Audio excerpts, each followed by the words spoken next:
जिसको लगता है कि पॉलिटिक्स करके, अलायंस करके, बीजेपी हो, सीपीएम हो, कांग्रेस हो, ये इसके संग, ये पार्टी के संग अलायंस करो, वो पार्टी के संग अलायंस करो, इस पार्टी के संग अलायंस करो करके तिपरासा का सोल्यूशन मिल जाएगा ना, वो गलत फहमी में रह रहा है।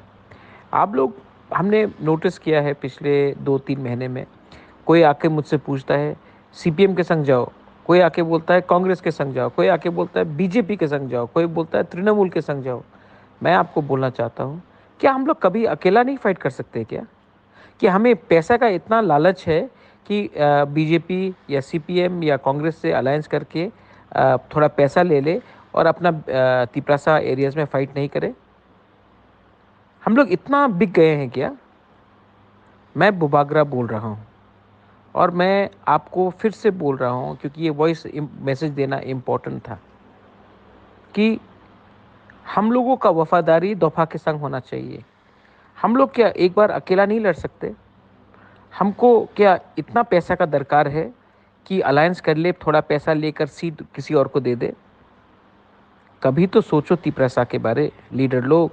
कभी तो पॉलिटिक्स को पीछे रखो और जाति को सामने रखो और दफा के लिए एक बार फाइट करो। विलेज काउंसिल जीतो, असेंबली जीतो, हिंदुस्तान खुद ब खुद आपको अपना कॉन्स्टिट्यूशनल सोल्यूशन देगा। एक बार अपने दफा के लिए फाइट कर लो।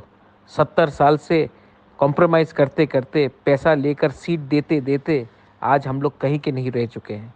2026 में फिर से डिलिमिटेशन होगा। उसके बाद ना मिलेगा पैसा, ना मिलेगा पोस्ट, ना रहेगा तिपरासा, ना रहेगा ग्रेटर तिपरालैंड। एक बार अपने दफा को लिए फाइट करो। पब्लिक हमारे साथ है, विश्वास पब्लिक हमारे संग करती है। पॉलिटिक्स को छोड़ो और पार्टी को जोड़ो, दफा को जोड़ो। ग्रुपिज्म बंद करो और दफा को एक करके, जीएमपी हो, जनजाति हो, मोथा हो, आईपीएफटी हो, सब एक हो और एक बार विदाउट कॉम्प्रोमाइजिंग दफा के लिए फाइट करो। बेलाई नो हम भाई।